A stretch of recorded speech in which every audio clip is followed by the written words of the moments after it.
Good morning to one and all. On behalf of the Department of English, Indian Academy Degree College Autonomous, I extend my heartiest welcome to all our scholarly friends who have braved the fanciful wilds of the internet to congregate virtually with us today. The national webinars like this, which the one we are hosting for today, is our determination, our affirmation, and our attempt to reclaim our lives in academic existence. I ensure that all our registered participants get an opportunity to be a part of this event. We are streaming live this webinar on Indian Academy Facebook page and also on Google Meet. I take this opportunity to welcome our respected chairman of Indian Academy Education Trust, Dr. T. Somashekar, for his guidance and support in our pursuit for academic existence. Now, I cordially welcome our Chief Operating Officer of Indian Academy Education Trust, Dr. Srinidhi K. Parthasarathy, and our beloved Principal of Indian Academy Degree College Autonomous, Dr. E. Jerome Xavier, for his mentorship and constant help in our academics. We at Indian Academy are profusely elated to take an opportunity to welcome our resource person, Mr. Prabhas Pandit, for the day. With equal pleasure, I would like to invite Professor Geeta Ravi, Head of the Department of English, and my dear colleagues for this session. As we all know, literature is a reflection of the society, human nature, or reality. The importance of literature is that it makes a person wiser and more experienced person by forcing one to judge, sympathize with, or criticize the characters, the ones we read about. The topic for today's webinar is drama. What can the first scene tell us? Drama has laid the foundation for the evolution of other genres of literature like the novel or short story. The presentation of tension and the resolution or irresolution of conflicts are the main theme in any dramatic enactment.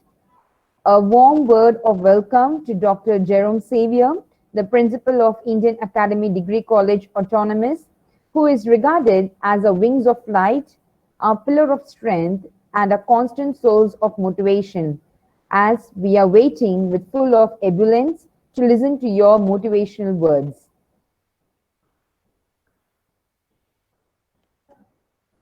Over to you, sir, principal, sir.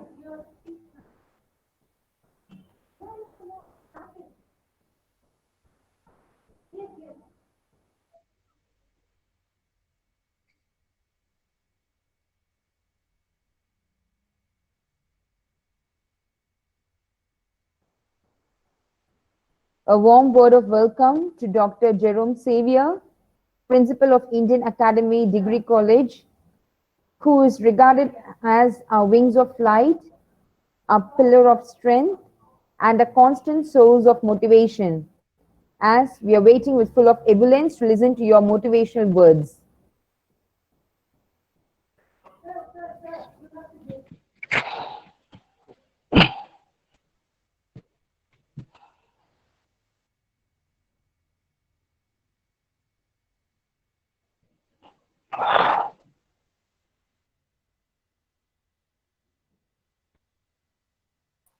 Can you hear me? Yes, sir. Yeah. Professor Geeta, the head of the Department of English, the resource person, Professor Das, Prabhudas, I think, resource person, participants from various colleges. I'm sorry, I was with the other seminar, webinar, so it was a little bit delayed. And my apology for that. I'm glad that the Department of English has organized with the faculty members of English in association with all the other faculty members from other colleges.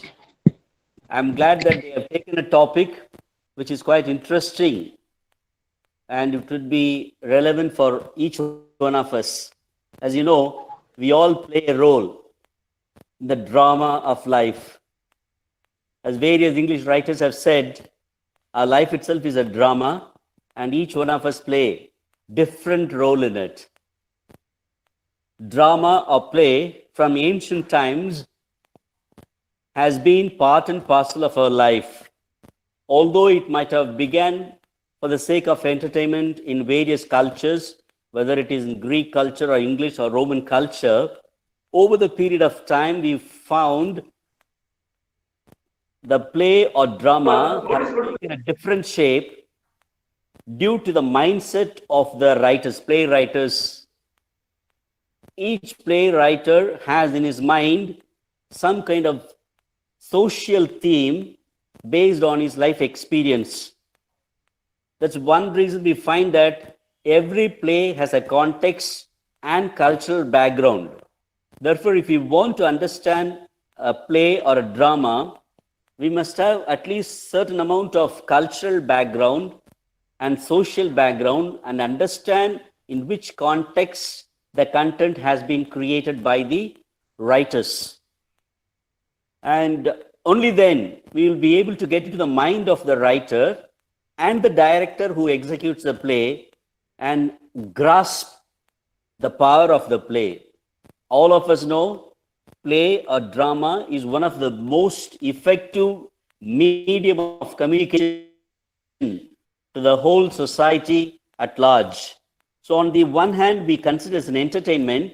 On the other hand, we understand these plays or dramas powerfully bring out the situation of world today, the situation of world that was existing even earlier. All the plays of Shakespeare are outstanding. Even today, you can watch the play on Macbeth, Romeo and Juliet, and so on. It's really amazing how well they were able to get into the mind of these characters and write so vividly, in detail, the script for a play or drama.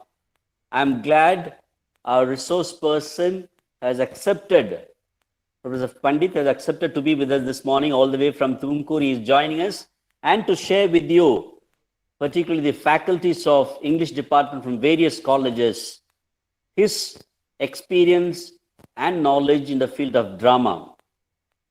Surely you all will enjoy his talk, and I thank the resource person as well as Professor Geeta for having given an opportunity for all of you to be a part of this webinar. Thank you very much. Over to Professor Geeta. Thank you, ma'am.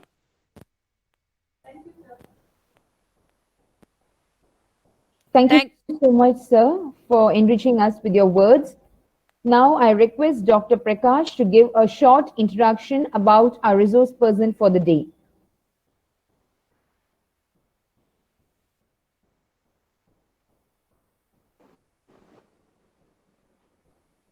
Dr. Prakash?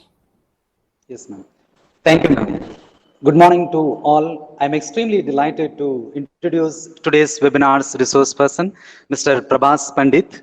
Mr. Prabhas Pandit, currently Assistant Professor and Head at Department of English, Sri Vannadevi Government First Grade College, official name for Government Degree Colleges in Karnataka in Dandaneshwara of Tumkur district, Karnataka. He is from a native of the tiny town of Koppa located in the green area of Karnataka, the Malenadu.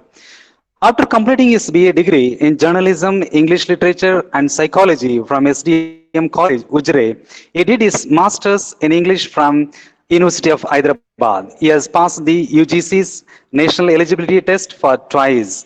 He has an MPhil degree from the same university, for which Mr. Pandit worked in the areas of colonial discourse and nationalist narratives, focusing especially on the appropriation of the Bhagavad Gita by the intelligentsia of the 19th and 20th century India.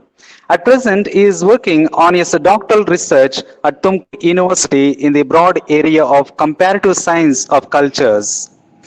His work involves looking at the differences in the conception of technical terminologies in various rendings of the Gita. He has a healthy interest in the areas of literary and cultural theory, post-colonial studies, American poetry, Kannada literature, translation, creative writing, and film studies. Before joining government service, Mr. Pandit worked in Alvas College and Acharya Institute of Management and Sciences, now known as AIMS Institution in Bengaluru, respectively, where he was involved in teaching both UG and PG students. In the latter institution, he was the in charge head of the Department of Languages. Mr. Pandit has designed and conducted certificate courses on poetics, aesthetics, advertisement analysis, and film appreciation. He has also been a consultant for a couple of educational institutions, helping them with the design and the delivery of courses, mainly in literary theory. He has authored a few research papers for journals and also articles for Open Page for Prajavani, a respectable Kannada daily newspaper. He currently resides with his family in Tumkuru. Thank you very much, one and all.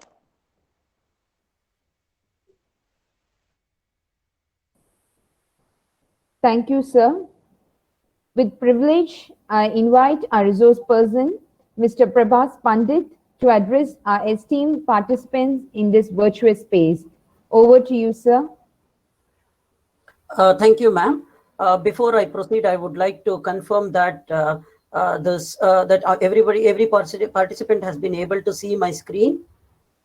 Have you been able to see my screen here? Yes. Right.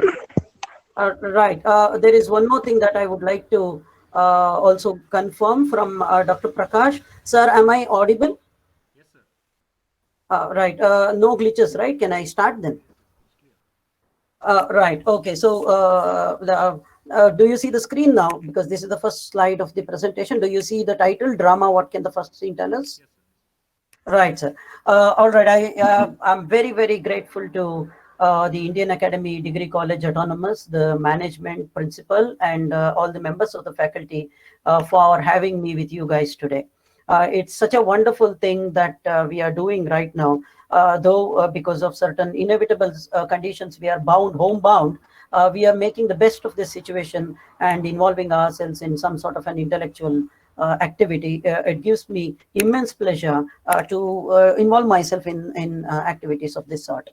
I thank the Department of English, Dr. Geeta and Dr. Prakash personally, and also to the management of Indian Academy institution, and of course, all the participants. With this, I think I'll straight away proceed to the presentation. So you all know, before I proceed, I will just one thing that I would like my fellow researchers to understand. Initially, I think it would be better if it is more of a one-way communication. I will make my presentation, and towards the end, maybe when we have about 20, if possible more, but at least 20 to 15 minutes time, maybe then I can throw the presentation open and receive some questions. That's what I have in mind, and I hope this works for everyone. Right. So with this, let me start my presentation. I am Prabhas Pandit. I teach English in Sri Honadevi Government First Rate College in a tiny village of Dandin Shivra in the district of Tumkur. The topic that I have today is drama, and like the principal of the Indian Academy College has already mentioned, everybody loves drama, whether on stage or off stage. Drama is an integral part of our life. Everything, especially with the advent of electronic media, we want everything to be dramatic. And I'm also very glad that people quote Shakespeare and people still appreciate Shakespeare as they used to earlier as well. And in my presentation, I have, of course, focused on Shakespeare. A couple of my texts are from Shakespeare. So here is the layout of the presentation. The first part of the presentation would be introduction, a very small part, where I'll talk about what a scene in a drama is, and specifically on opening scenes. This wouldn't take more than 5 minutes. And then the second part of the presentation will be illustration of how the opening scene of a particular play influences the play as such.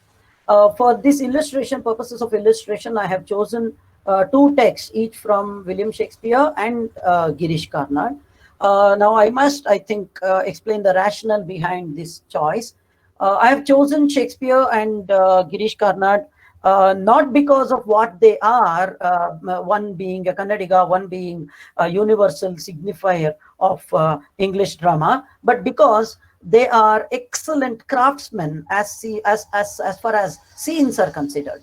There is absolutely no doubt about how good a technician Shakespeare is when it comes to designing a particular scene.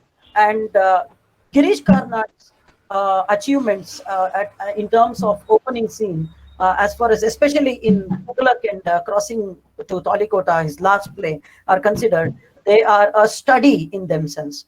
This is the reason why I have chosen these four texts. So I would be talking about Lear and Othello, and also Tughlaq and Crossing to Talikota. But we will start with King Lear, and then Tughlaq, and then we will take Othello and Crossing to Talikota. Right. So we all know this basically for students of literature, this need not be taken that seriously by the members of the faculty. We all know that scene is a unit of any play.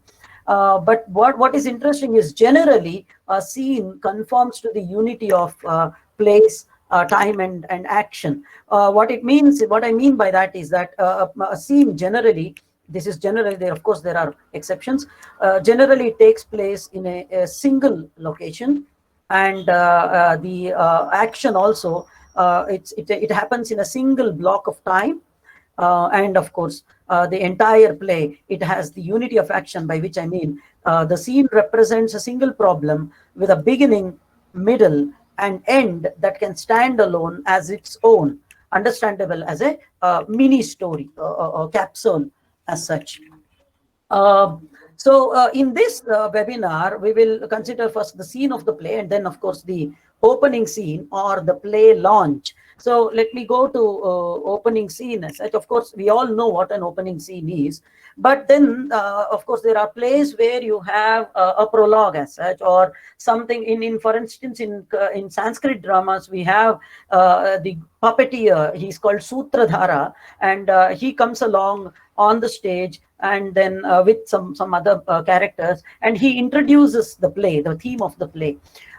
We do not have that in the modern English drama unless it is stylized, but in the Greek dramas we had the chorus. The chorus used to do this job.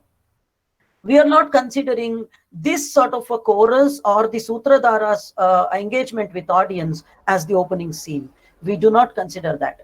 For me, for the purposes of this particular webinar, the scene where the action, which is structurally integral to the play, begins is what I consider the opening scene. Therefore, in other words, the actual actions and the forces and the concerns of the play, when these are launched onto the stage, that is for me is the opening scene. So it is a pedestal from which the play is launched.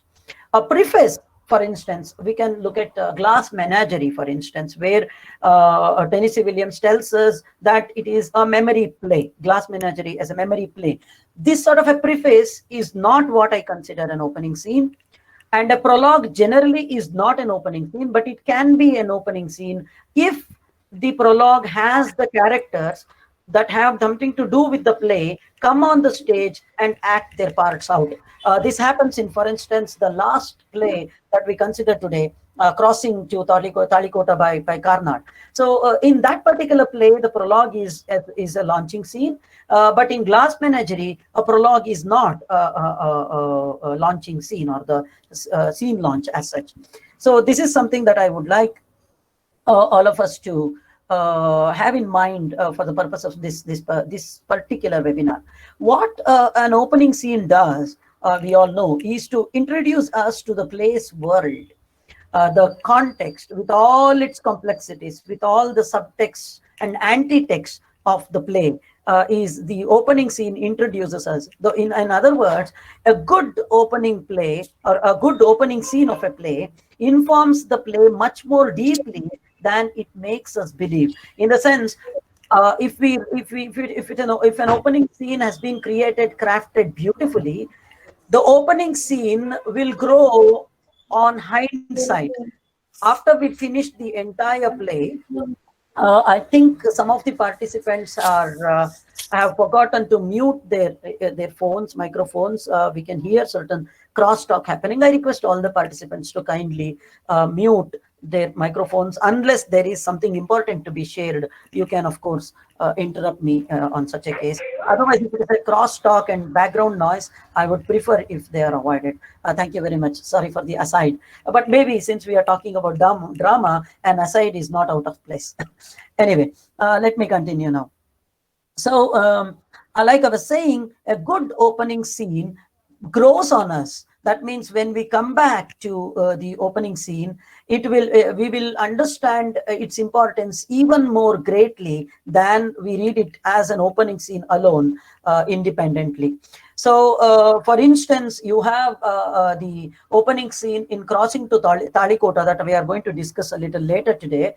The importance of that particular scene becomes more and more important when we go through the play, the rest of the play, especially towards the end. The significance of the opening scene of Crossing to Talikota grows.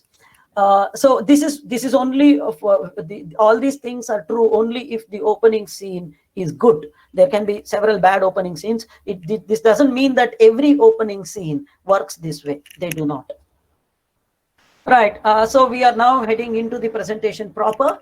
So we are looking at how the opening scene makes the problem of the play. Here, problem doesn't mean some a mistake or some sort of a technical mistake or a technical if the play has not been properly crafted or some loose-ended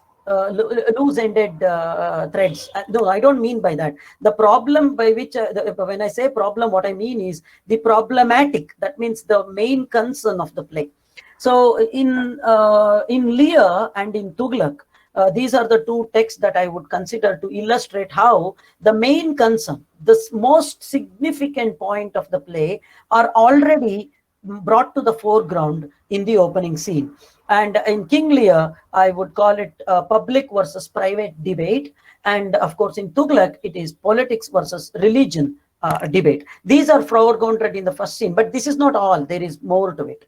And then I take the first scene of Othello to show how the motive of a particular character. Now, we all know that the most interesting character of Othello, which is Iago, we are all, in a way, at one point or the other, have wondered about the motivation of Iago in doing harm to Othello, in bringing harm to Othello. Now, everyone knows that it is sort of professional jealousy, but then probably we do not know how this particular professional jealousy, what is the context from which this professional jealousy of Iago stems out from.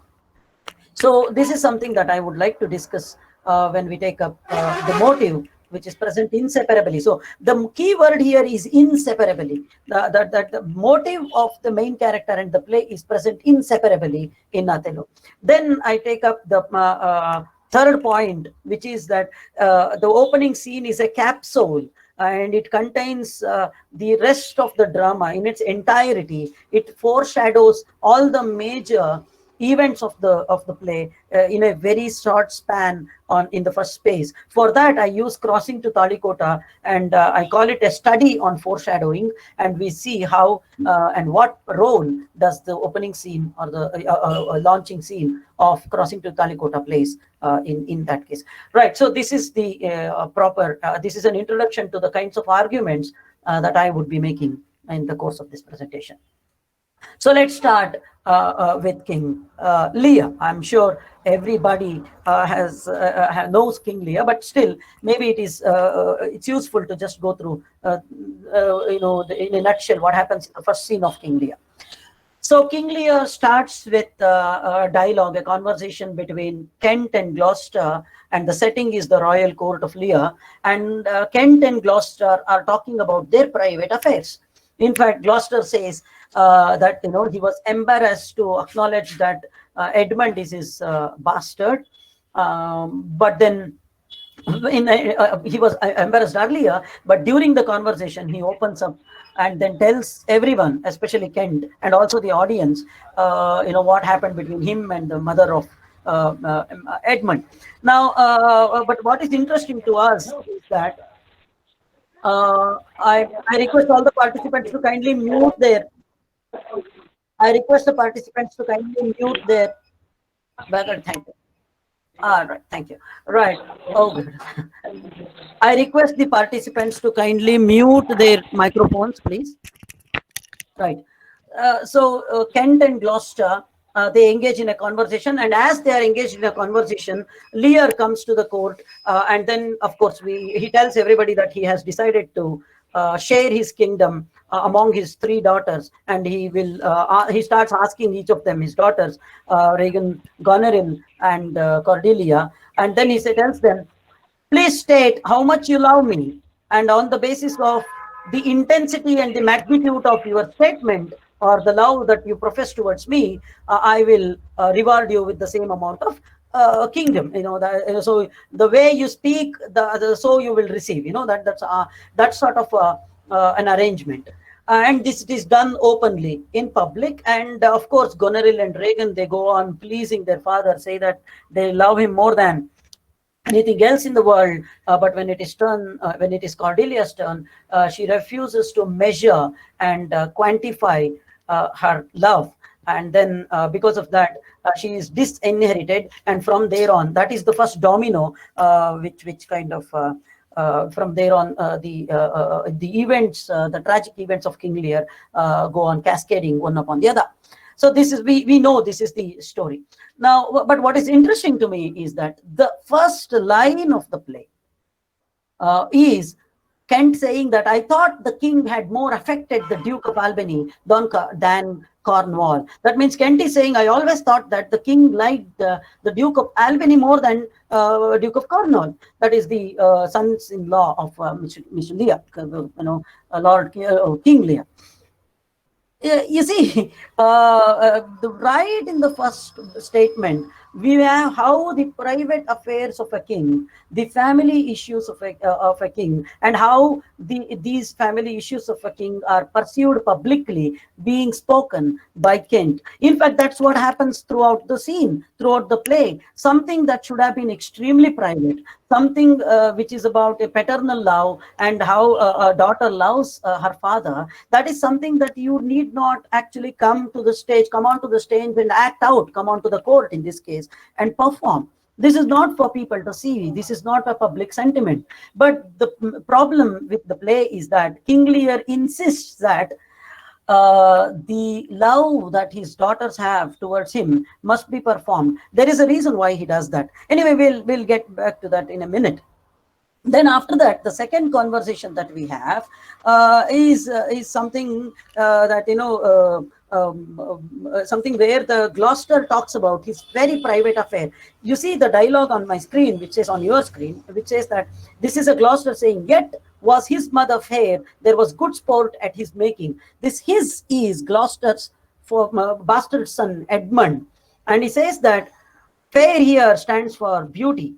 So Gloucester saying, well, his mother was beautiful, and she and I enjoyed making him. Basically, what making here stands for love making. This is extremely private, and perhaps the most private thing in a man's life, or a woman's life for that matter. And Gloucester is talking about it to a friend in a royal court, and this is how Lear starts. That means the most private things, the most familial things are brought out on the open. The familial feud is fought on an open field, quite literally, considering how the cliffs of Dover are also involved in the play. So right in the beginning, the first 2 lines of the play itself tells us, brings that the family disappears as such. Everything is out in the open, and that's how it stays throughout the throughout the play. So the fact that the first scene is set in the public, in a public space, is very, very significant. The private versus public debate is actually a central debate in the play, and it is made apparent right in the first scene. But it also, what is also important is when the private affairs come onto the public scene, it is important how the public receives it. That is the fact that the private things come on public in itself is not as important as how the private affairs are received by the public, how the public receives it. So Gloucester then talks about how he was embarrassed to have his, to acknowledge that he had a bastard son, and then goes on to acknowledge everything, and even says that, well, I'm not embarrassed about it anymore, because at least I had good fun. That is what he is saying. Right after this statement, we hear we witness the old king asking each of his daughters to measure and profess their love towards the father. So everything is public, everything happens within the formal setting of a royal court. And the kind of language that Lear uses while talking about his private sentiments are very revealing. Here you have on your screen, see one of the couple of dialogues by King Lear. He says, "Here I disclaim all my paternal care, propinquity, and property of blood." This phrase is very interesting. Property of blood. In fact, blood, children are not supposed to be seen as property. But then whether he sees them or not, the fact that he says such words in a public scene in the court makes them legal property. They are legal objects. They are not his members of his family anymore. This is important also because Cordelia is going to be married soon. So if Lear has no male heir, so he needs to, of course, have one of his sons-in-laws, or all the sons-in-laws as his heirs. So for him, it's more of property. And then he continues the same language. "Since now we will divest us both of rule, interest of territory, cares of state." Now, the next line is interesting. "Which of you shall we say does love us most, that we our largest bounty may extend, where nature does with merit challenge." Here he says very clearly that the more, based on what you receive is directly dependent upon, it is directly proportional to the kind of words that you use. This is a very, very clear case of business transaction. This is not a family discussion. This is not father and daughters and sons-in-law sitting together and having a cordial discussion, or having a lovely or even an amicable discussion, even if it is about property. The fact that for Lear, the moment you start talking about property, the members of the family also need to be seen as objects as such. It is very revealing. That means he doesn't see a family, and that means probably he never had one in the true sense of it. This is made very, very clear right in the beginning. Now Cordelia is in a fix, because the language, the tone, and the tenor of the royal court of this discussion are already in place. She can't go ahead and undo it. She has to continue the same language. But if she uses the legal language of Lear to show her love, that doesn't really go well. It becomes a disaster. It becomes what would be a metaphysical conceit, when an incongruity, an oxymoron, to talk about how much she loves her father and use legal language to do so. Hence, she is in a fix. She uses the language, but she, in a way, manages to escape the kind of predicament that Lear has imposed upon her. She says, "Happily when I shall," she says, I can't love you because I have other responsibilities. She says, "Happily when I shall wed, that Lord whose hand must take my plight shall carry." And this is interesting. "Half my love with him, half my care and duty.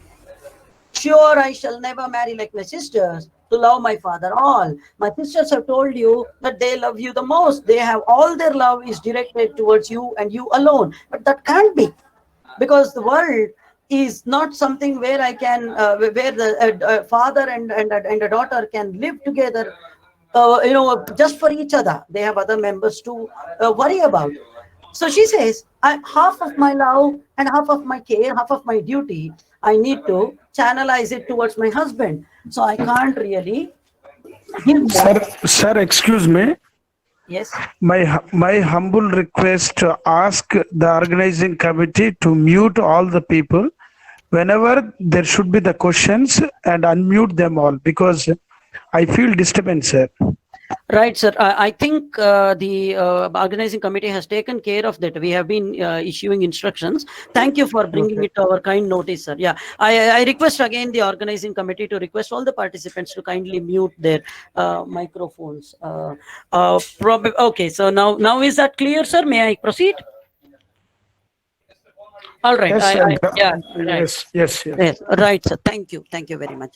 Right, half my love with him, half my care. So here she is now quantifying 50% of my life, my love, 50% of my care and duty. I should give it to my husband. She, because this is what Lear asked her, to give a number to her love, to her sentiments, and then she's doing. If you ask me to do that, then I have a problem, because I need to give it to my husband too. So the legal problem that is presented to her by Lear is taken up in a legal way by Cordelia, but she doesn't want to do it. That is why later on she says that, because in towards the end, then after this scene, when Lear and Cordelia meet each other, Cordelia does not mince her words in showering all her affection to Lear.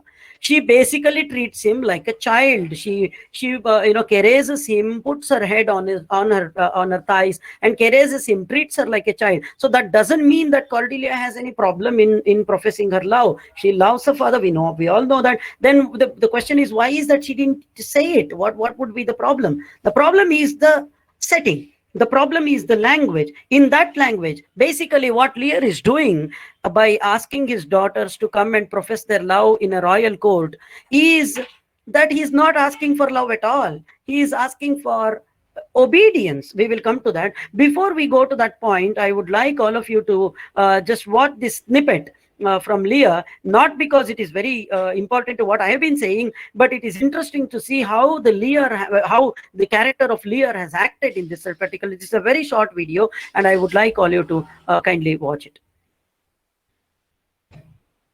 A joy, although our last and least, whose young love the vines of France and milk of Burgundy strive to be interest. What can you say? Draw a third more opulent than your sisters. Speak. Nothing, my lord. Nothing. Nothing. Nothing will come of nothing. Speak again. Unhappy that I am, I cannot heave my heart into my mouth. I love your majesty, according to my bond, no more nor less. Oh? Oh. Cordelia, amend thy speech a little, lest you may mar your Excuse me, ma'am, where is the video? All right. No. It's all right. It's all right. The part that I wanted all the participants to watch is over now. So what was very interesting there? Sir, play again, please. All right. Let me play it again.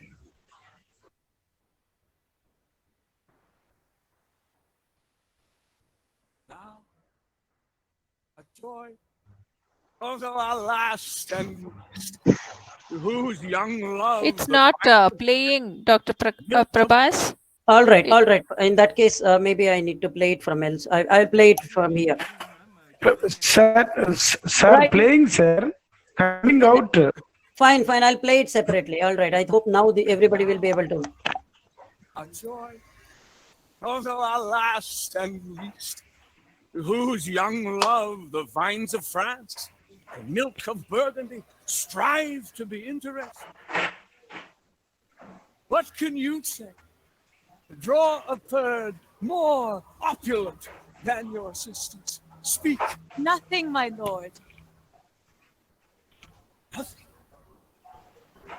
Nothing. Nothing will come of nothing. Speak again. Unhappy that I am, I cannot keep my heart into my mouth.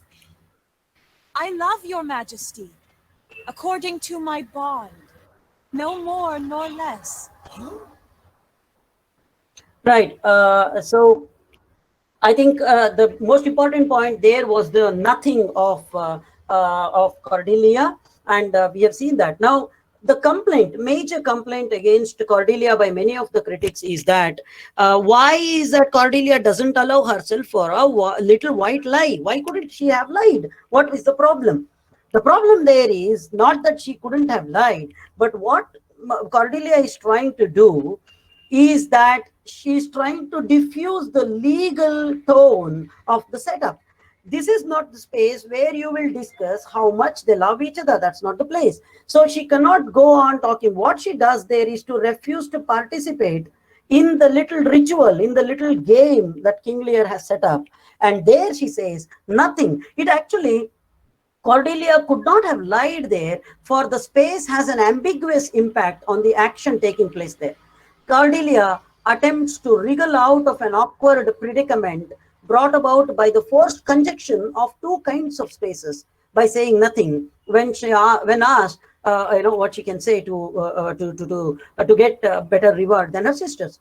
She means it in jest, actually, like a joke, hoping that it will diffuse the location and the situation of its public and legal ambience and atmosphere.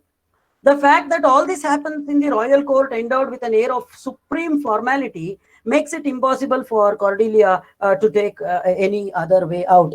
But of course, the ploy fails, and it in fact really Lear sees it as an insult, and from there the play goes downhill.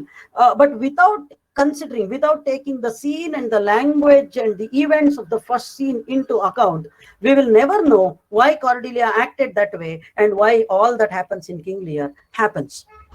Now, with this, I think we can go. So this is the point that I wanted to talk about. For King Lear, private affairs and its public perception is at central, and this is foregrounded in the first scene. In fact, the entire first scene's purpose is to foreground private affairs and public perception. Without knowing why Cordelia acted the way she did, I mean, nobody needs to prove that I will never utter a lie. That is not necessary, because later we know that Cordelia lies in the play.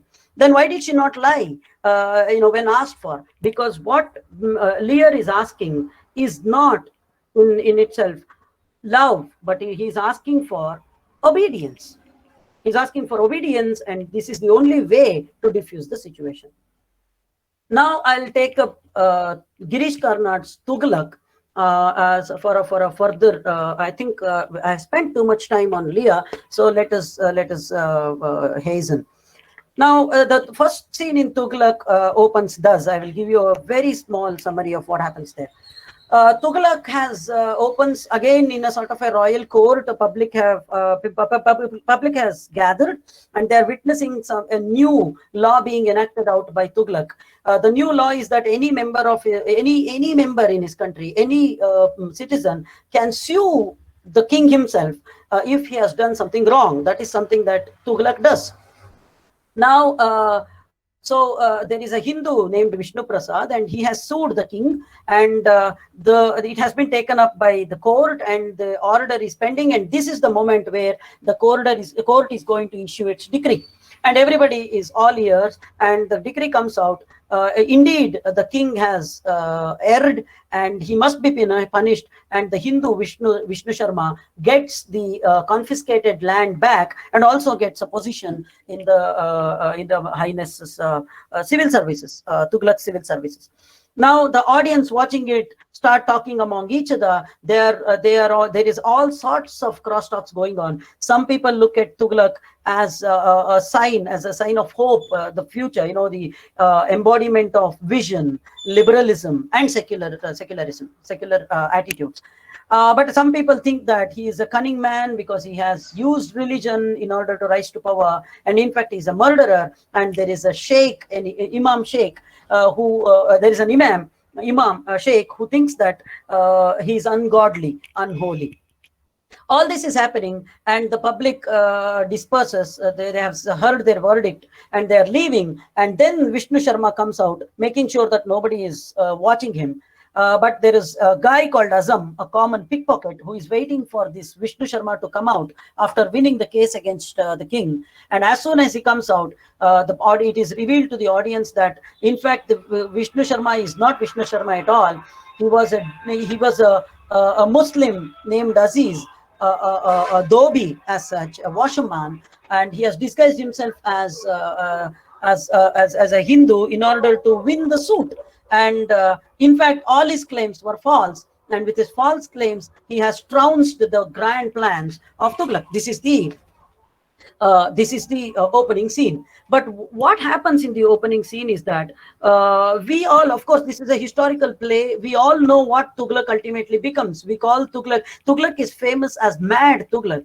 We think that he was a monster. We think that he's a fool. We also think that he was ruthless. So we all know Tughlaq as a self-centered, absurd, ruthless, draconian, and even insane tyrant. So then the first scene, what we see is completely the opposite point. The face of Tughlaq that we see is that he's a visionary, he's liberal, he's remarkably liberal for his age, and he's endowed even with a secular spirit. This then becomes the curious question for the audience who is watching the play. In other words, the first scene of the play becomes the reason why the audience must continue to watch a historical play whose major tidings are already known to them. But that is not in itself. That is not the only reason. That is not the only beauty of the first scene.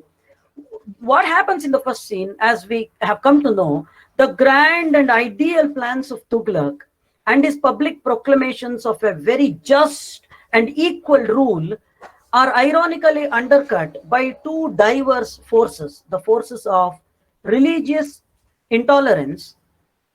His just system, his ideas of justice and equality are up against religious intolerance, and his idealism is at loggerheads with pragmatism of a naughty kind, as exemplified by Aziz. He has grand plans. He thinks that we need not waste money on metals, precious metals. We can print money using cheap metals, but then he did not consider how that will be counterfeited. Or he did not think of the aftermaths and how people will misuse his ideas of shifting the capital from Delhi to Daulatabad. All this within the small space of the first scene.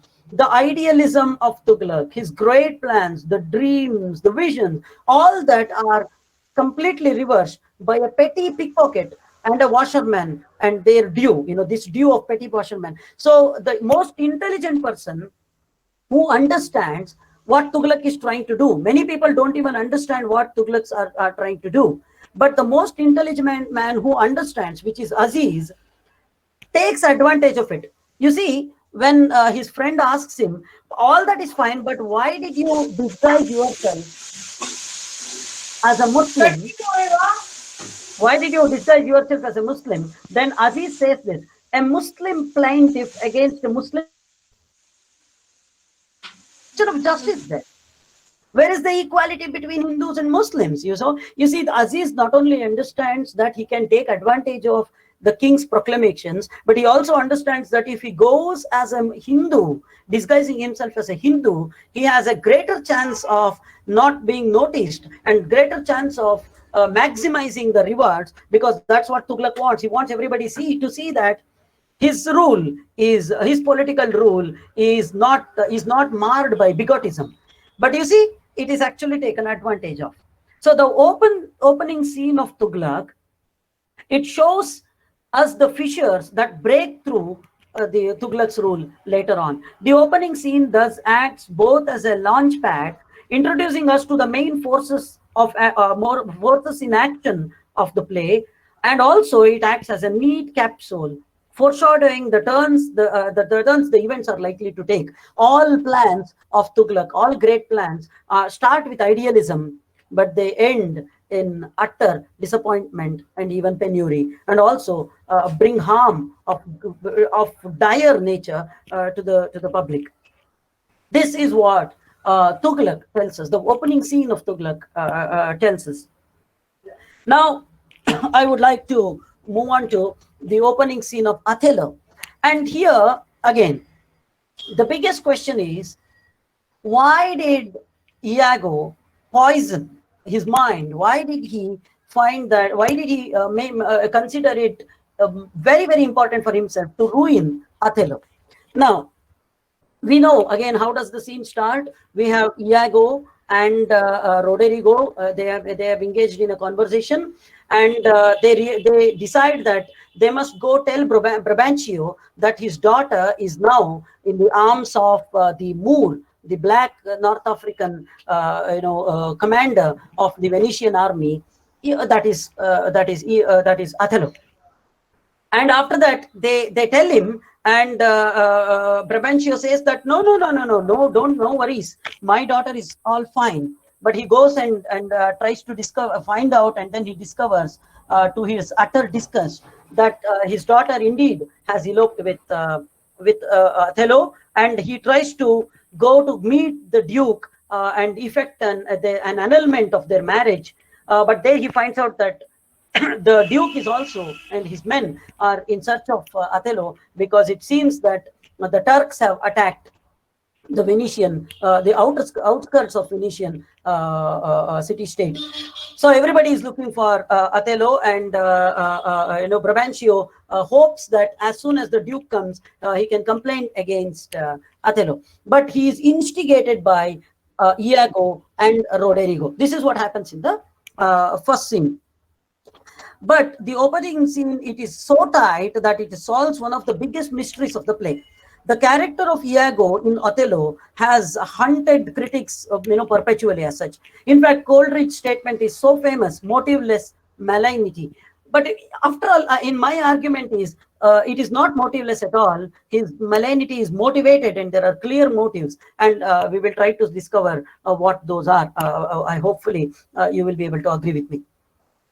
A closer look at this is not my argument. I take Professor Stephen Greenblatt's argument for the purpose of this particular webinar. Now, I would have liked to play the scene, but I am worried that not many people will be able to see it. But let me play it for a very short while. I hope that.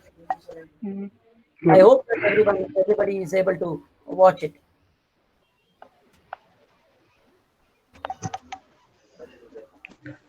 What I am then? Oh, sir, content you. I follow him to serve my turn upon him. We cannot all be masters. No, all masters cannot be truly followed. For, sir, it is as sure as you are, Rodrigo. Were I this morning, I would not be in following him. I follow but myself. Heaven is my judge, not I, but seeming so for my peculiar ends. For when my outward action does demonstrate the native act and figure of my heart in compliment Dexter, it's not long after, but I do wear my heart upon my sleeve for doors to better.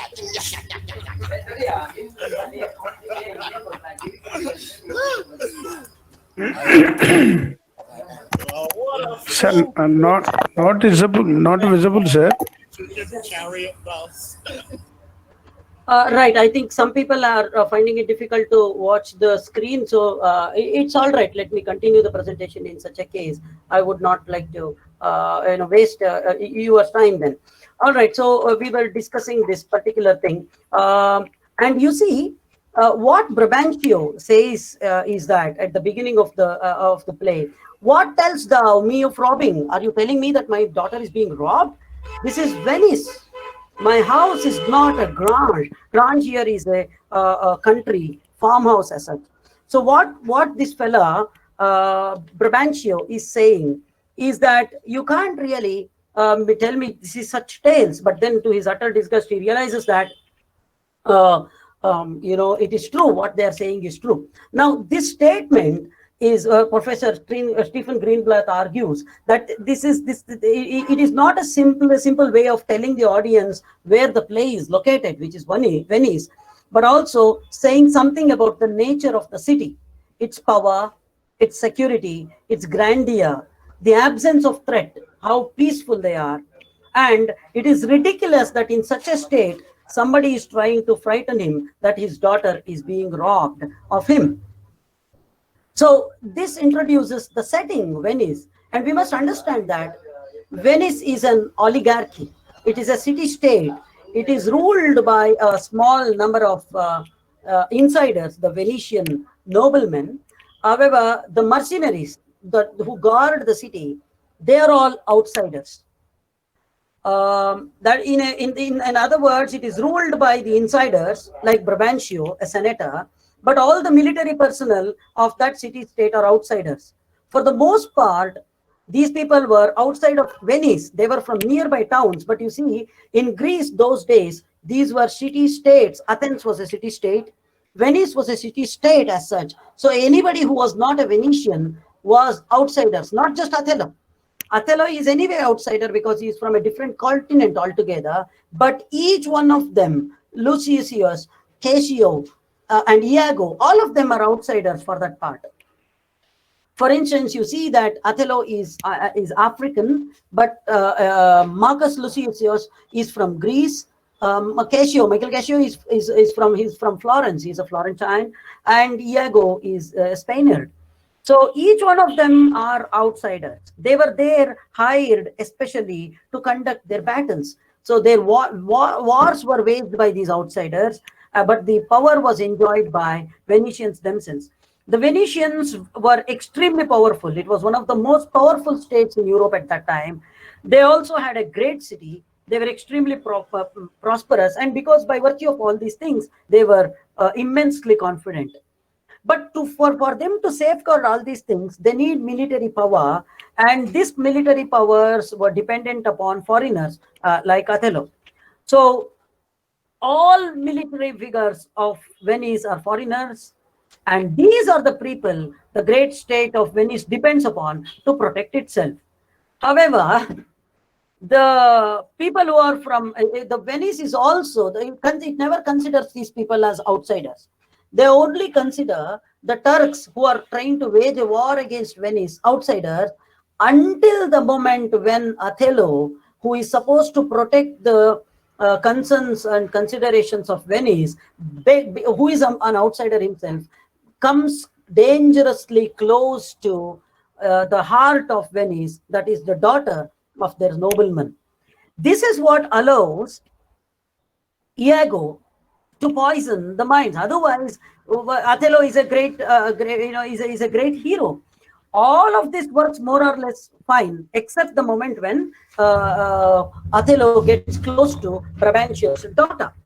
At that moment, the outsiders in the employment of Venice suddenly seem more frightening than the enemy, that is the Muslims, Muslim enemies, that is the Turks. This is the context of the opening scene in Othello. The Iago acts the way he does because he is placed in a context where he can act that way. When among the outsiders, it is easy for him to think of himself as rising in ranks. No sentiment of nativity. It is because neither Iago nor Othello nor even Cassio are bound by the feeling of nativity that they serve their mother country or fatherland as such. They are basically hired by Venice. They have no patriotism for themselves. They are there just for upward social mobility. All that they are concerned with is their own advancement, the advancement of their career. In other words, honor, which we associate with soldier, which is one of the most common virtues of a soldier, is missing in this unique context of Venice. They need not fight for glory. They need not fight for honor. They need not fight in order to save the honor of their mother country. They need not even fight because their king has that divine sanction. No, because they are not the king or the Duke of Venice is not their duke anyway. So in no way, in no terms are these people bound to serve the city of Venice. On the other hand, this sort of a system of hired guards brings with it a natural suspicion. The noblemen are suspicious of these people anyway, though this is, albeit it is very covert, it is never made apparent, there is a lingering distrust of the outsiders. This is what allows Iago to cash on. He thinks that it is easy for him to make because the distrust is already there, and if he blows that distrust out of proportion, anyway, everybody has agreed that Othello and Desdemona can marry each other. But if he can somehow make people believe that because of that act, Desdemona had to lose her life and Othello is by virtue evil, he will confirm the long present, the suspicion that was already present in Venice. And that will help Iago to raise, and all other outsiders, all other comrades will be distrusted, will be seen with skepticism and suspicion by the Venetian nobleman, except Iago. This is his idea. This was his purpose. Venice relies, this is what I have already spoken, Venice relies on these outsiders to protect itself from their great enemy, the Turks, and Iago takes advantage of this atmosphere that is informed by mutual mistrust. This is present in the opening scene, and in case of Othello, if we fail to understand these sentiments running, we fail to understand, we fail to understand the play in itself, we fail to understand the motivations of Iago, we fail to understand the play itself. So for us to understand Iago, we need to understand the context that is presented to us in the first scene. Nowhere else is this presented except in the first scene. So this is how the first scene becomes absolutely inseparable to Othello.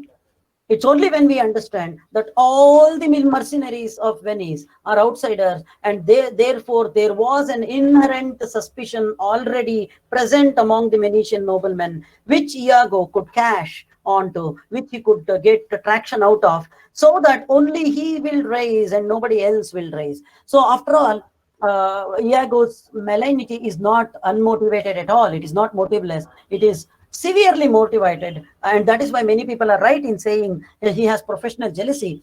But even people who say that he has professional jealousy, he acts out of professional jealousy, fail to understand that professional jealousy, he acted that way because he saw it as one chance to rise and become a supreme commander. And once he enters into that particular position, by making sure that outsiders need to be treated as outsiders, all other mercenaries will be treated as outsiders except Iago, and he will become absolute, undisputed commander within Venice. That is why he acts that particular way. This brings us to the last drama. I will take probably 5 minutes, and then maybe I can throw this. Oh, it's already 12:05. So I think, let me ask Dr. Prakash, how much time do I have now? Dr. Geeta, would you please tell me how much Yes, time? proceed. You can proceed. No problem. We How are there much till more? 12:30. No problem. 12:30. So I have about another Last 25 15 minutes. minutes we can. Last 15 minutes we can have for the question answer session.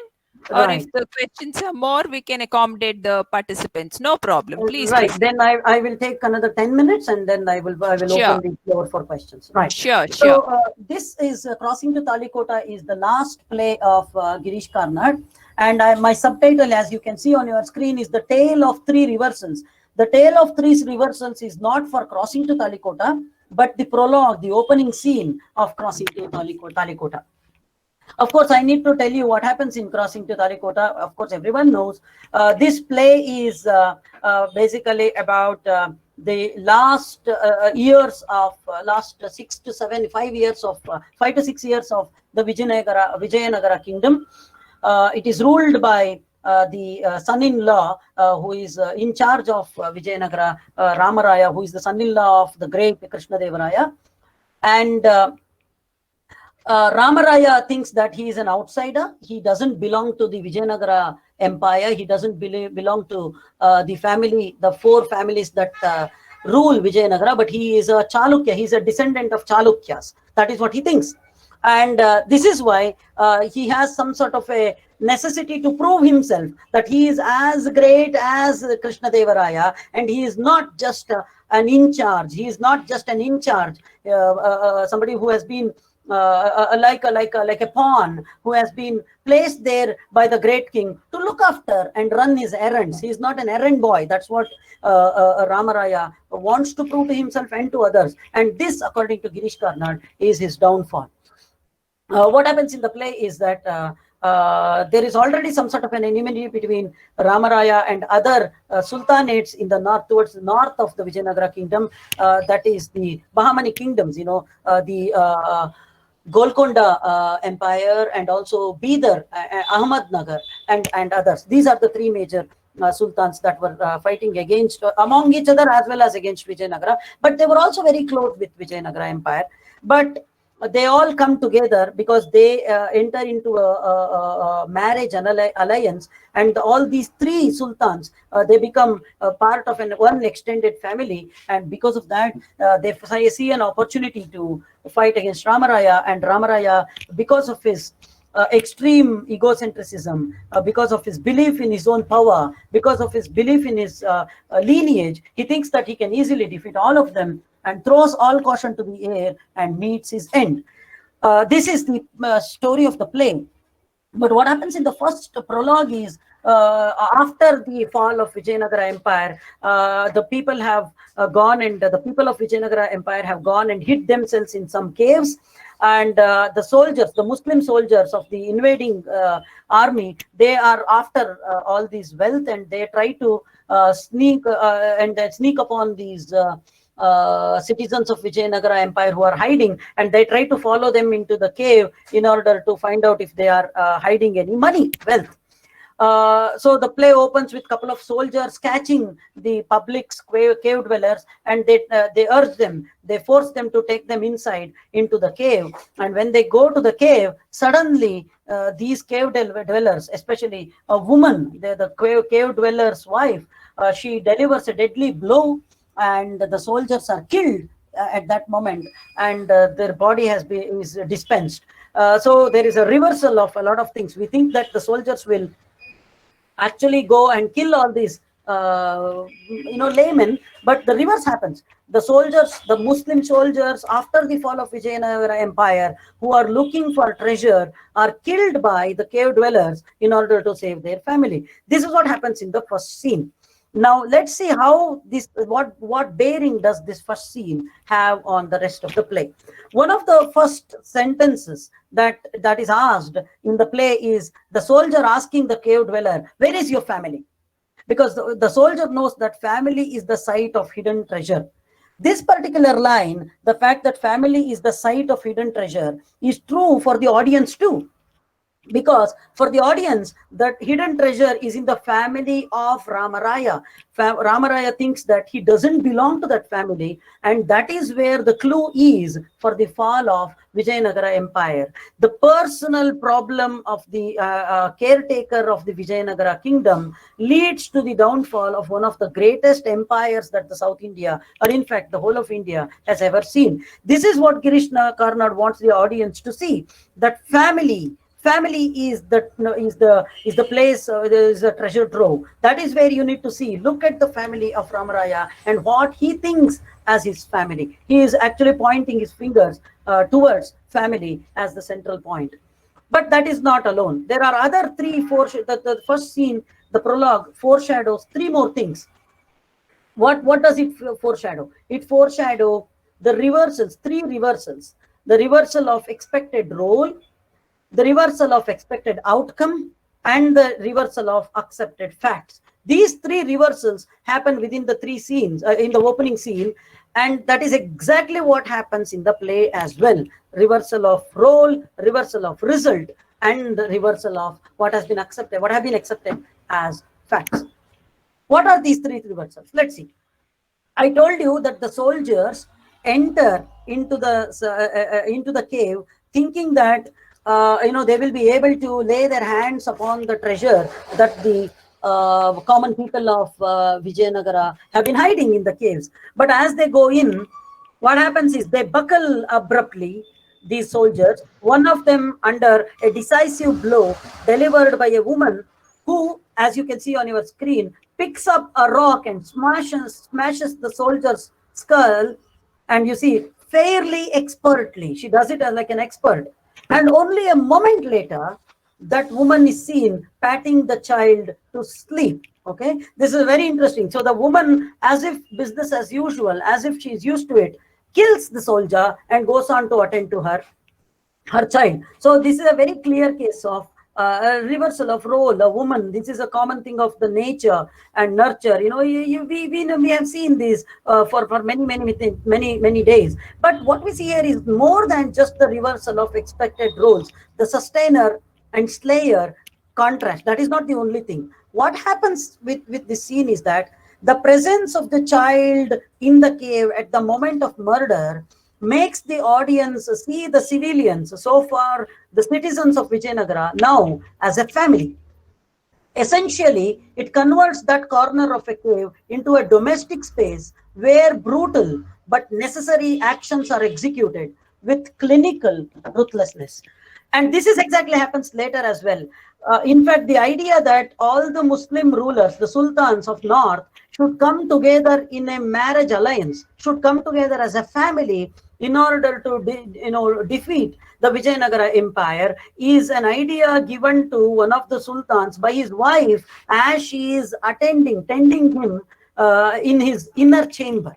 So the idea of one of the most devastating political ideas that the South India has ever seen arises from the most domestic space by the wife of one of the sultans, and when she is doing her domestic, when she is attending to her husband in one of the most domestic scenes that you will ever see.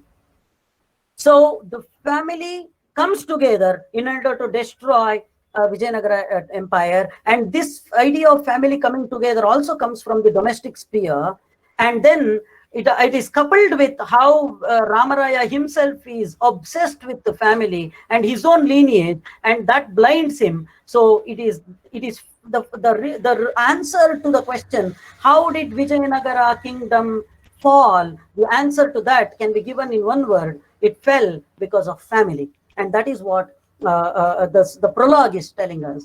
The second here is a scene you can see on your screen. This is the Begum of the Ahmednagar telling her husband that he should think about bringing the sultans together. So again, the thing that I hinted earlier towards. Anyway, now the second thing is that I mentioned that with that the corner of the cave becomes a domestic case, a domestic space, and from there an answer emerges. Now the second one is the reversal of outcome, the reversal of results. You see, the meek, extremely innocent, meek and hapless civilians turn the tables on the soldiers. The soldiers are killed. That is exactly what happens later in the play too. The foreshadowing is already done. The sultans were seen as meek and hapless. They were always scared of Ramaraya. Ramaraya reigned supreme. Nobody could question. If Ramaraya says that you have to give this fort to that fella, they had to follow. If Ramaraya says that you should not marry this person, they were expected to follow. So the sultans of the north were seen as meek and hapless and weak. But they come together and they turn the tables. The proverbial table is turned against Vijayanagara, and they prevail over the apparently strong. The expected outcome is definitely reversed, and whatever happens in the play is reversed by the meek and hapless civilians killing the soldiers in the first prologue itself. So the proverbial turn of the tables anticipates the alliance of Sultan's victory over Vijayanagara. In scenes such as this, the political question of where does the power exist can receive surprising responses. It actually exists in the hands that light the fire of your fireplace. That is the woman that way. Anyway, the third is the reversal of protective facts. This is about the place ideological preoccupation. The prologue could be seen as hinting at the place ideological preoccupation, which is that whatever we have received as history so far is reversed. According to Girish Karnad, it is not the sultans, the invading army of Islam, the Islam kings coming together and then they are throwing out, and the Vijayanagara kingdom is defeated. That is not how it happens. According to Girish Karnad, the reasons for the downfall of Vijayanagara kingdom existed within the family itself. So whatever we have been seeing, according to Girish Karnad, this is whatever we have been fed as history is not true. If you read proper history, this wasn't the case at all. That is what Girish Karnad is trying to say. This juxtaposition of meek against mighty, if we sustain this, then we can see that the factual history is seen as very powerful, something we all go by. History is true, whereas a play or literature novel is not true. It's fancy versus fact. But you see that Girish Karnad is trying to say that the history that you have been made to believe is not true. So in the theatrical stage, the fanciful narrative of crossing to Talikota, it trounces, it destroys what we have been believing as history. So narrative, with all its imagination, with all its fancy, wins over the facts of history, the so-called facts of history. And this is also hinted at the first prologue itself. So the prologue, it not only gives us foreshadows the events that are going to follow, but it also foreshadows the ideological preoccupation of crossing to Talikota, which is the binary of, if somebody wants to call it binary or a dichotomy, maybe some people do not want to call it dichotomy. Anyway, the combination of history and literature, fact and fancy, all that is reversed as well. And something that is considered as powerless and weak, which is literature, wins over something that is strong and factful, that is history. So I think I have been able to talk about how the first scene has a very, very influential, a very strong rather influence on the rest of the play. And I have given you plenty of examples, I believe, from 4 plays, Lear, Othello, Tughlaq, and finally crossing to Talikota. Now, I don't know to what extent I've been able to make myself clear. I'm very new to this sort of a setup of meeting people virtually over internet and other technological platforms, or the platforms given to us by technology. I'm thankful for this opportunity, but I don't know to what extent I have been able to. I've been successful in persuading you guys. Now I think I will throw this platform open to discussions, and I again thank you all for listening to me. Thank you very much. Thank you so much, sir, for sharing an inspiring learning experience. Now let's have Q&A session. I request all the participants to post their questions in the chat box.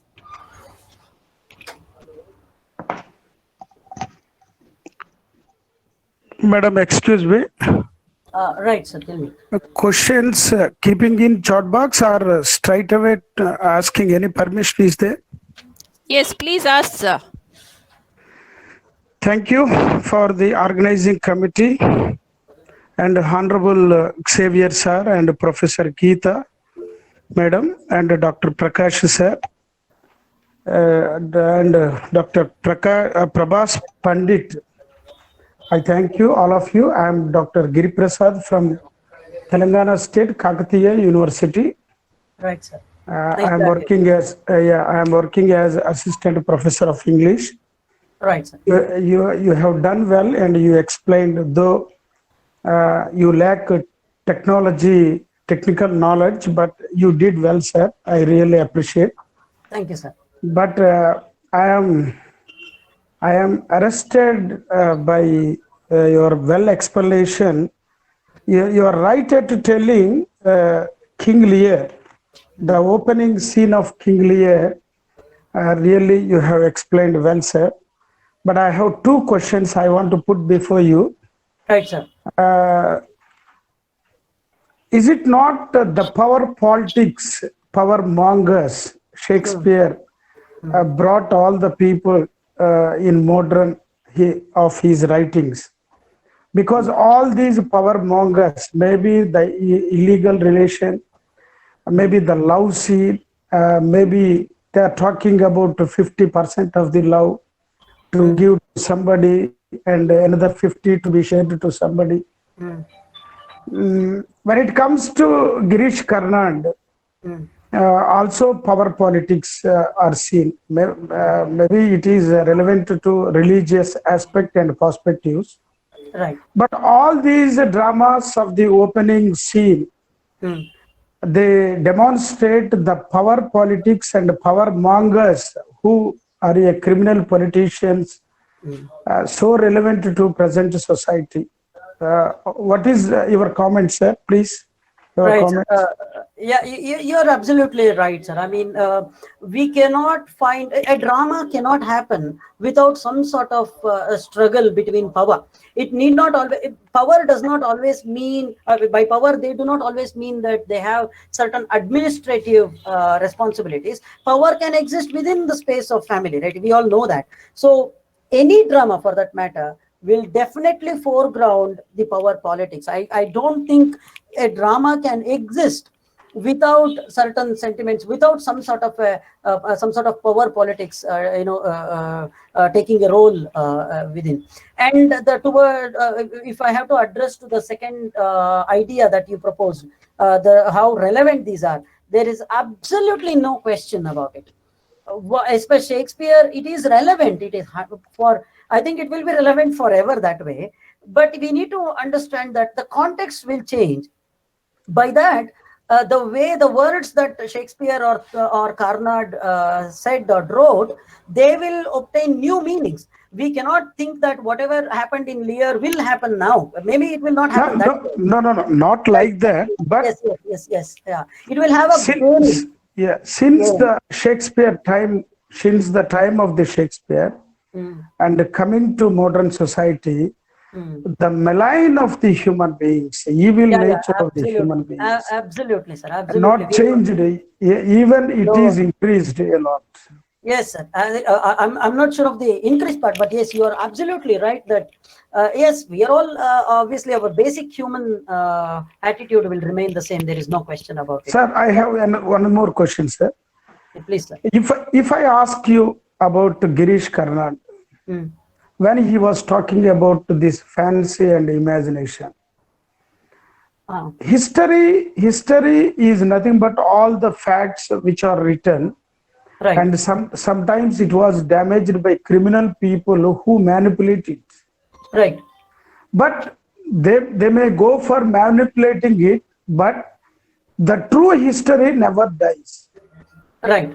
What does it mean that Girish Karnad telling and confirming it is a fancy and imagination, and how the context was come there?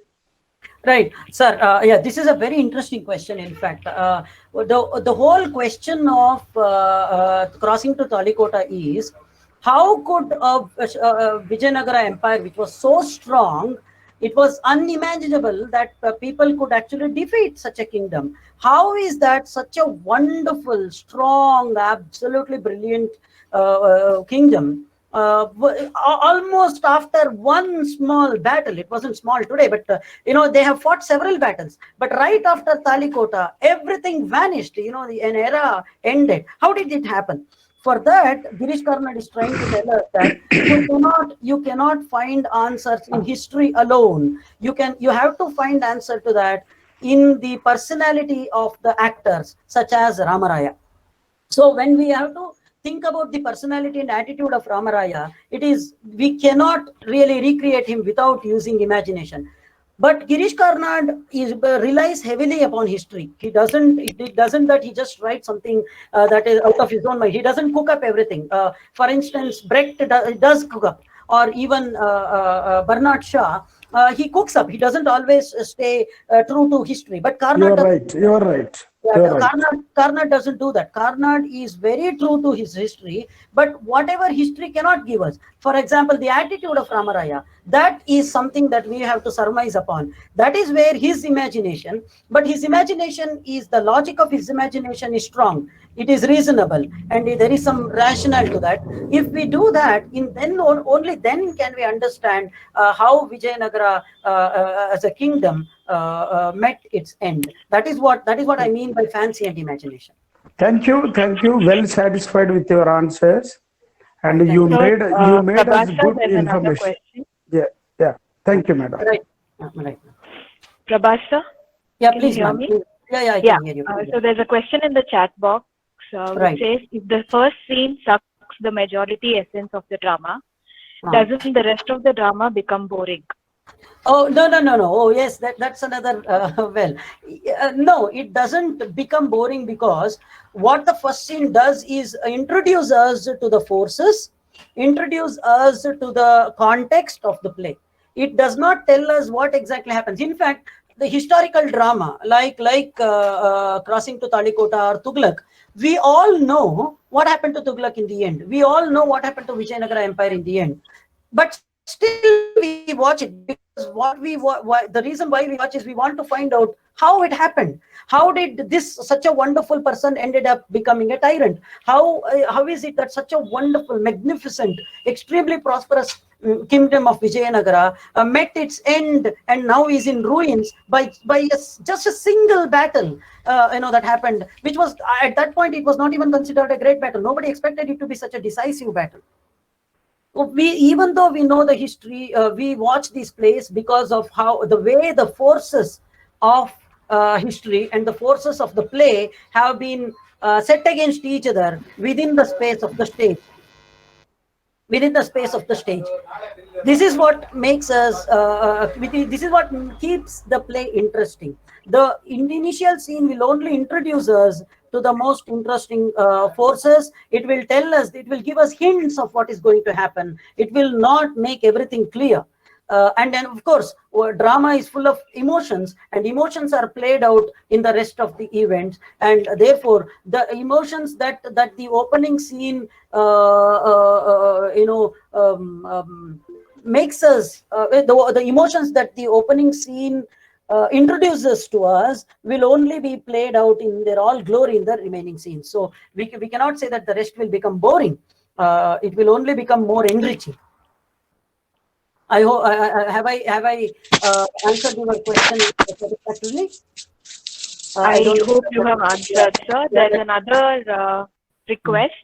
Right. Please elaborate on the concept of motiveless malignity, as I always feel malignity has a definite motive. All right. Yes. This is another. Now, this phrase is it was used by Coleridge, Simon Tyler Coleridge, because when he read the play, he felt that Iago does not have a proper motivation to fight against Othello. Why? There is one motive. Of course, he was not considered for a promotion, whereas Cassio was considered. But that in itself will not explain the amount of cruelty, the amount of hatred, and the amount of planning and scheming that Iago does. This is something that Coleridge said. That if you look at the character of Iago, it is motiveless. But my argument is that it is not motiveless at all. There is a certain motive. But yes, the question is saying, that person is saying, is also pointing at something more interesting. That malignity is always with motive. Sometimes it is not. In one of the plays, in a modern plays, when I forget the name of the play, the character asks the villain, "Why are you treating me like this?" And the answer is very interesting. Because I can. I treat you like this because I can. So sometimes when we call pure evil, the pure evil, people believe that pure evil does not need motive. For instance, let's take up serial killers. Now, if you ask them, what exactly do you do this? The motive is pleasure, not something beyond it. Why is it that, let's say, a manager in a bank does not does not allow for a request from a subordinate, does not allow for a casual leave to be applied that easily? It's probably because it is the nature of power. When we are in a position to wield power, wield our authority, we would like to do that. So that way, a proper motive may not be there in some cases, but I'm not too sure malignity can be entirely motiveless. But Coleridge is what I said. I in a way I agree with you that if you look deeply, malignity always has one or the other motivation. I think you are true in drawing our attention towards that particular aspect. Thank you very much. Sir, can you tell more about the opening scene of the play, The Taming of the Shrew by William Shakespeare, and The Fire and the Rain by Girish Karnad? Right. I would have loved to, but I think I will have to go back and read it more closely. I may not be able to talk about it without, I have read, of course, both the plays, but I don't think without the text here and without me giving it a close reading, I will not be able to help. But maybe if you can send this question to my email, I request the organizer to share my email with everyone. It is Prabhas TS, PRABHASTS@gmail.com. I think I'll be able to reply in detail if you shoot me a mail. Sure, sir, sure. There's your student Abhilash Kaushik who wanted to ask something. Abhilash, can you ask it yourself? Make it short, please.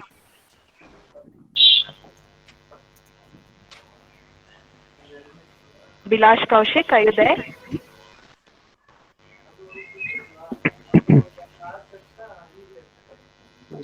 Okay, I think we can move ahead, sir. Right. Excuse me, ma'am.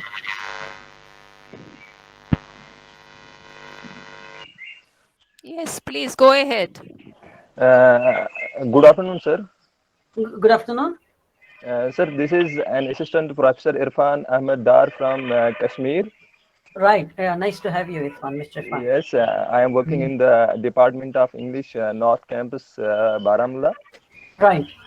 Sir, in your answer to one of the questions regarding motiveless malignity, right, you refer to a character and villain discussion wherein a character says to villain, "Why you treat me like this?"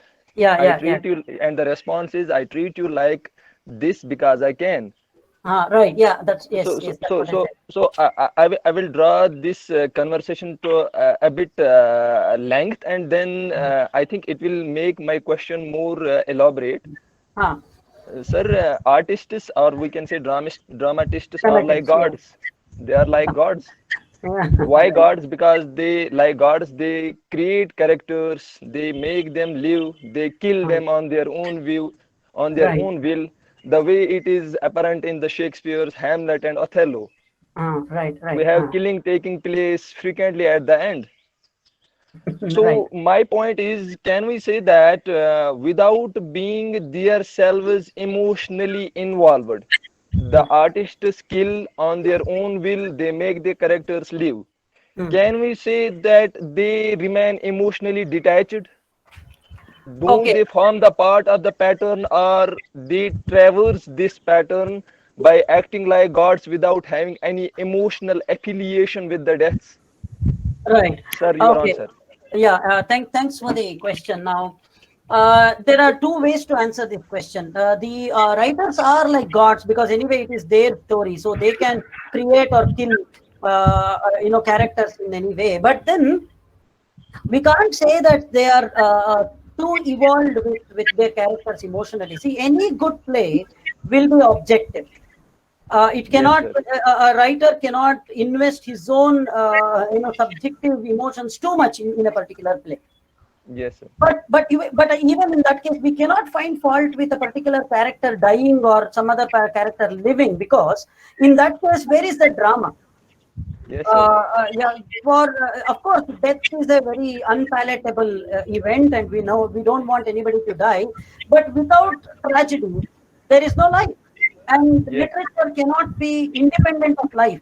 Whatever happens in the world, whatever happens in the life, literature needs to reflect that. And therefore, we cannot find fault with a playwright for killing a particular character, because Yes. he kills a character because he was trying to achieve a tragic emotion. Yes, So sir. I hope that I have answered your question. Thanks for the Thank question. you. Thank you, sir. Thank you, sir. You're welcome. You're welcome. Sir, excuse me. Yeah, please. Could I raise a doubt, sir? Yeah, please go ahead. I'm Miss Annapurni from Merimada College, Periykulam. Right.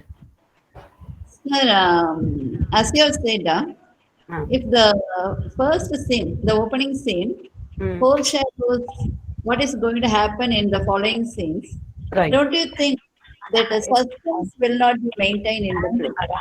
I think I answered this question. The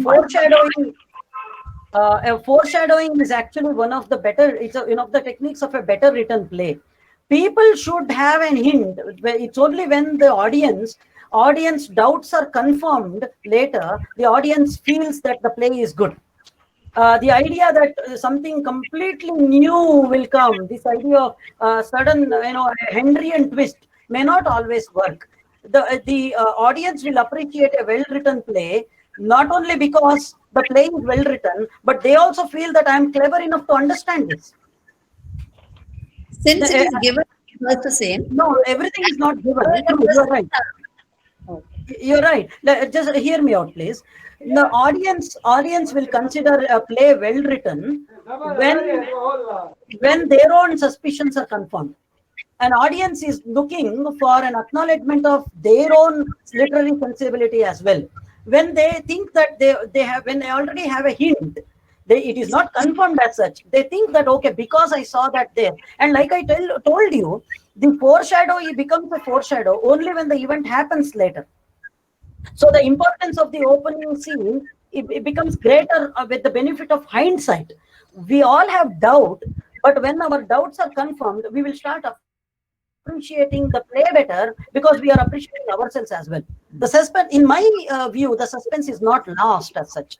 Because everybody knows if we watch a movie, we can assume what is going to happen. We can even predict what is going to happen just on the basis of the score behind, the soundtrack, the background music. The background music will tell us what is going to happen. We already know that the hints are always dropped. A well-written play drops several hints for the audience to pick up. That is the idea. So the suspense is not actually lost. The suspense is accentuated. Thank you, sir. You're welcome. Good afternoon, sir. Good afternoon, Avilash. Nice to hear from you. Yes, sir. Not a question, but an observation from my side. Please go ahead. ahead. I believe that the presentation of the opening scene in the Shakespearean dramas, sir, they had something to do with the general rule of the Elizabethan period as such. The royal palace, the one villain, and the general atmosphere. Also, the inherent wars, the inherent battles which had. All these are very combined to form the microcosm, if we can call it, and to the general macrocosm of the Elizabethan era, sir. What do you think, sir? No, you're right. I mean, that way, every particular drama has a particular tradition to follow. For instance, I spoke about the Sanskrit drama in the beginning. The Sanskrit drama, you have the Sutradhara coming and talking about engaging the audience in a conversation. But even in that conversation, like in the Greek drama, the chorus of the Greek drama, foreshadowing is done. Of course, it is a rule. Elizabethan plays had this kind of a rule of a particular public space. Should be the first scene of a play. That is true, especially the kind of historical drama you are talking about. We see that in Julius Caesar as well. We see that in Macbeth as well. We see that in Hamlet as well. All these plays. But even within that kind of a tradition, the way that scene has been used in order to give impetus to the main concerns of the play is what I am interested in. For instance, all Sanskrit drama, the opening scene has to be performed in a particular way, because the drama was a ritual that was used during sacrifice, yajna. Yes, sir. So every Sanskrit drama will have certain features, certain formal features, and it cannot deviate from that. So in Shakespearean drama, it cannot deviate from the first scene being a public scene. It has to be.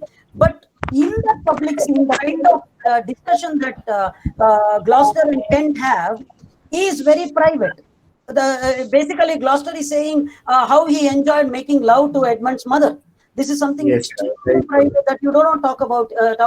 But in the public space, the juxtaposition of these private feelings in the public space and the public perception of it, that is what was about, the combination of this entire thing is what I was talking about.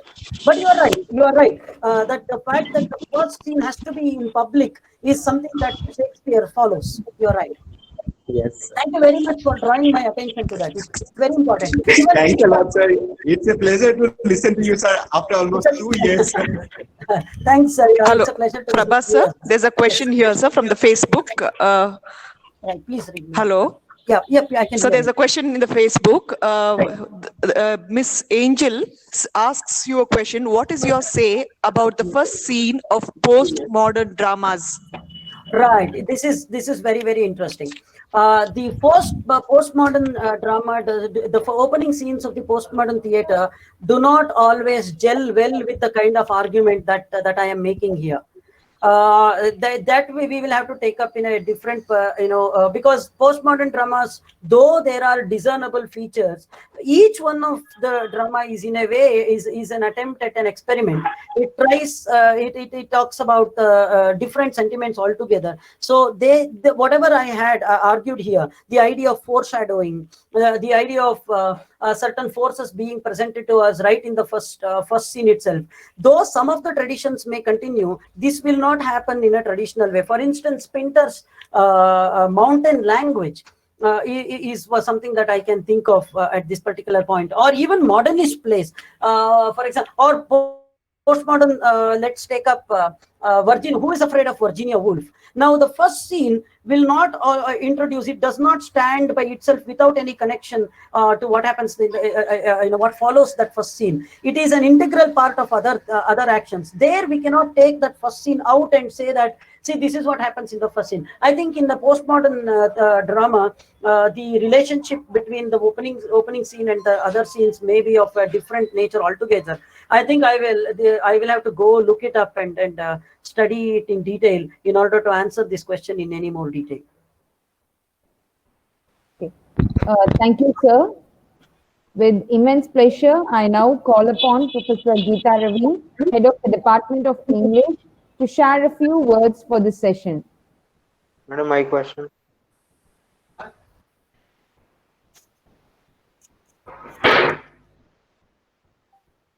Hello. Thank you very much, Mr. Prabhas. It was a wonderful explanation from your side. And we had a beautiful audience also who had lot of questions. Lot of questions are pouring in. Due to paucity of time, we are not able to take more questions. You can have the questions posted to the mail, or probably we can accommodate in the WhatsApp, and we would send to the resource person and we would communicate to you the same. Good afternoon to all the highly learned friends, scholars, researchers, and students. The theatre is certainly a place of learning about the brevity of human glory. This is very well articulated by our resource person, Mr. Prabhas Pandit. Thank you very much for your insights on drama, what the first scene tells us. Please accept our appreciation and gratitude for accepting our invite and making this meet a successful one. My regards to all the enthusiastic participants who rubbed on us the vibes of eagerness to join the national webinar with their questions, messages, mails, and calls expressing to join. You are the wonderful shareholders of success. You kept us on toes. It was a pleasure responding to you all. I am delighted to share that the participants are not just from one state or few states. We have our friends from Jammu to Deep South, West to East. This speaks about overwhelming response with more than 1,000 participants It is a honor and privilege to us. Thank you once again. We had 3 links, one on Google Meet, one on live stream, and on Facebook. I would like to express my words of gratefulness to our Honorable Chairman, Dr. T. Somshekar, management, respected COO, Dr. Srinidhi Parthasarthi, and our beloved principal, Dr. Jerome Xavier. My admiration and appreciation to my team, which includes all the members of faculty in my department, and Mr. Chandan Rao for your tireless support and enthusiasm. Thank you all. Have a wonderful day. Please stay on for 2 more minutes and we will end the program. Thank you once again.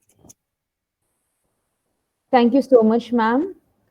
Learn everything you can, anytime you can, from anyone you can. There will always comes a time when you will be what you did. I thank you so much, sir, for your stimulating speech and sharing your time and experience with us. Every session should end with a great vote of thanks. It's our duty to express our gratitude to the people with the last speech.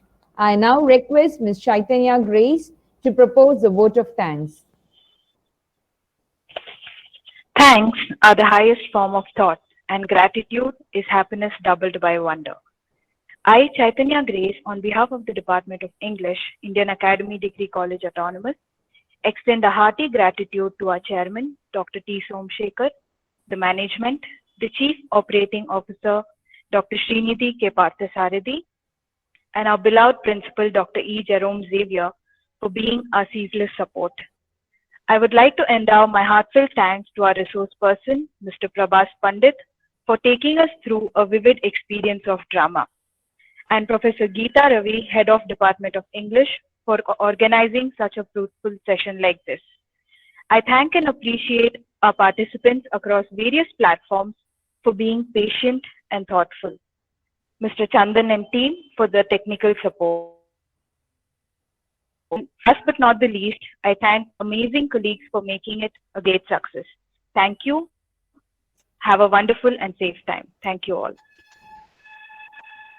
Thank you, Grace. Last but not the least, I thank all the participants for making this webinar a resounding success. Thank you.